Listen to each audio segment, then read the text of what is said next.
Oi, pessoal, tudo bem com vocês? Muito bom ter vocês aqui no canal. Meu nome é Rafaela, eu sou aluna do oitavo período de Arquitetura e Urbanismo e eu vou passar umas dicas bem legais sobre como descobrir a insolação ideal para plantas de um jeito bem simples e usando de exemplo um projeto que eu e alguns colegas da disciplina de extensão integrada desenvolvemos ao longo desse ano, o projeto Horta Verdinha. E o que consistiu o projeto Horta Verdinha?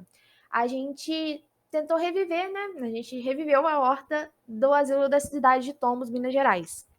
Como assim reviveu a horta? Bom, um dos idosos, né, que morava antes no asilo, ele já até faleceu, ele começou a fazer uma horta, né, num terreno vazio atrás do asilo. Só que essa horta não ia para frente, né? As plantas não cresciam bem ali, elas não se desenvolviam do jeito que tinha que se desenvolver. E os moradores de lá não sabiam o porquê, e nesse momento aqui, né, quando a gente chegou na horta, ela já estava praticamente abandonada porque não crescia e acabaram cansando de tentar fazer florescer alguma coisa nela. E aí a gente se ofereceu para ajudar o pessoal da administração do asilo, né, a fazer essa horta voltar a funcionar, porque é uma economia para eles, né, ter as hortaliças ali plantadas no quintal e, além disso, uma melhor opção de variedade de hortaliças para os idosos, né? Uma garantia nutricional maior para eles.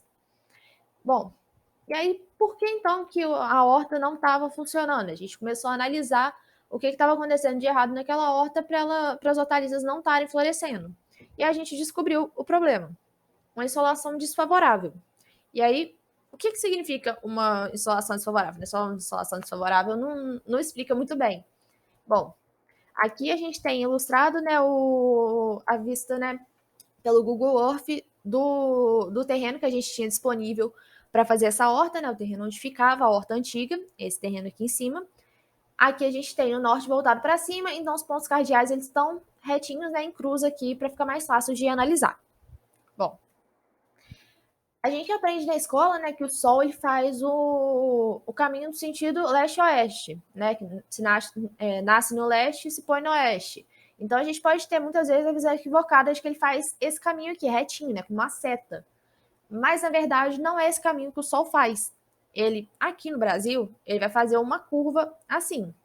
Claro que essa curva ela vai variar ao longo das estações do ano, e até por isso que a gente tem né, que você pode perceber na sua própria casa, né? Um cômodo que durante o verão pega bastante sol, no inverno não vai pegar sol nenhum, ou o contrário. É por causa dessa posição do sol, que não vai ser retinha, ela vai variar e ela vai principalmente fazer uma curva. Bom, e aí por que o sol faz uma curva, né? Tipo, ele não tá passando reto? Então, o sol, nos locais do hemisfério norte, ele vai sempre tender ao sol do meio-dia estar na direção da linha do Equador. Então, nos países do sul, né, como somos nós, né, no hemisfério sul, como a linha do Equador está acima, o Sol vai sempre tender para o norte. Enquanto nos países do norte, o Sol vai sempre tender para o sul, né, tendendo sempre para a linha do Equador. Então, a insolação que a gente tinha, né, no asilo era essa daqui, essa posição aqui. Claro, nascendo, né, o Sol nascente, meio-dia, Sol poente. E aí, como vocês podem perceber, aqui logo atrás, exatamente nesse caminho que o Sol está fazendo, tem uma quantidade muito grande de vegetação. E aqui, inclusive, é um morro, não é só árvore, é árvore em cima do morro. Então, fica uma sombra bem mais forte, né? Bem maior, mais alta. E aqui você pode até perceber, né, a própria imagem de satélite, a gente tem essa sombra aqui aparecendo, né, no terreno. Só essa parte aqui que está destampada. Não tenho como saber qual que é o horário que foi tirada essa foto, mas dá para saber que tem uma quantidade muito grande de sombra. Então, o terreno grande que a gente tinha para trás, ele já não é tão grande. E aí, na prática, o que isso significa? Aqui, a gente fez uma animação, né? Eu fiz uma animação com a posição anterior da horta, e aí o sol de julho, que é a situação mais desfavorável, passando aqui. Vocês podem perceber que aqui em cima na maior parte do tempo está sombreado. Então, o que isso vai ter de efeito? Na maior parte do tempo, as plantas que estão aqui em cima, né, não vão estar recebendo o sol que elas precisam e elas vão morrer. Enquanto as plantas aqui de baixo vão receber o sol certo. Então, você não tem uma quantidade igual de produção, né? Porque você geralmente vai pegar esse canteiro aqui e vai plantar inteiro de alface. Então, você vai ter metade da alface crescendo e a metade que não está pegando sol não cresce, ela não vai para frente. A posição que a gente tinha, né, da horta, né, ilustrando mais ou menos, era essa posição aqui, né, de sentido norte-sul. Os canteiros estavam plantados nesse sentido. E aí, o que a gente fez para solucionar o problema? Foi algo bem simples. Nós rotacionamos esses canteiros. O canteiro que estava plantado no sentido norte-sul, a gente abriu eles no sentido leste-oeste. E aí, só que não adianta muito, né? Porque se essa parte aqui de cima não tá pegando sol, eu não tenho por que, né, ficar criando um canteiro gigante aqui em cima, sendo que ele não vai.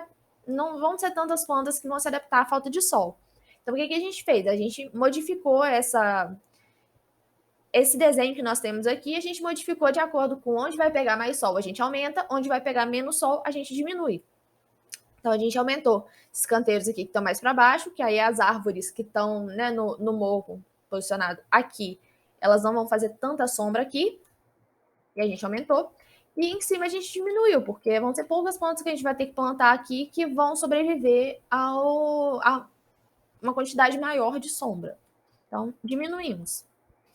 E aí aqui eu vou ter outro esquema, né, uma outra animação, com a mesma situação, a insolação do mês de julho também, mostrando a mais desfavorável.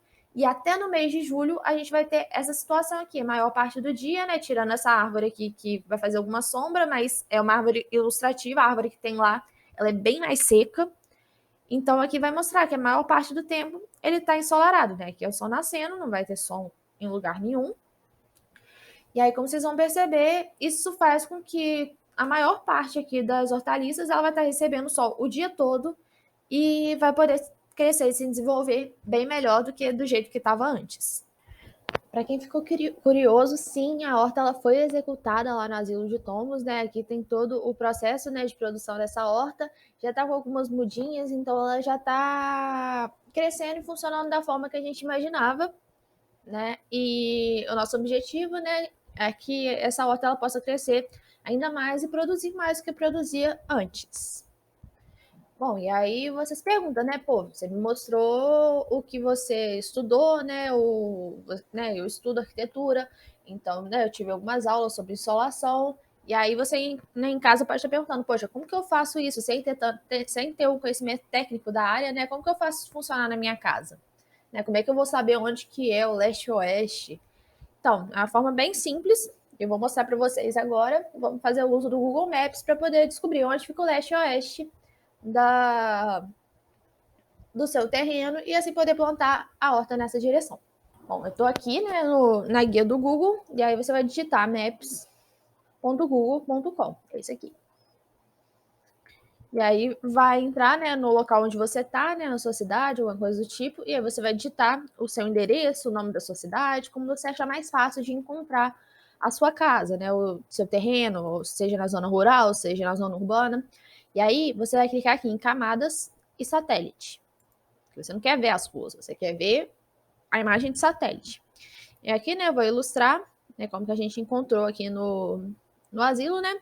O Google Maps ele tem uma vantagem que ele vai estar sempre com o norte para cima. Então, através do Google Maps, você vai enxergar aqui se o norte está para cima, para cá está o leste, para cá é o oeste. Então, eu vou ter que fazer a minha horta nessa posição aqui. É uma forma bem simples, né? Você vai fazer uso de uma ferramenta normal. É uma ferramenta pública, né? Uma ferramenta do Google.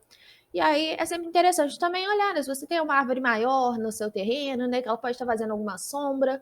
E a partir disso você olhar no Maps e depois descobrir, né, qual que é a insolação do seu terreno e o melhor plantio para ele. É isso, pessoal. Eu espero ter ajudado e até a próxima. Obrigada por ter assistido.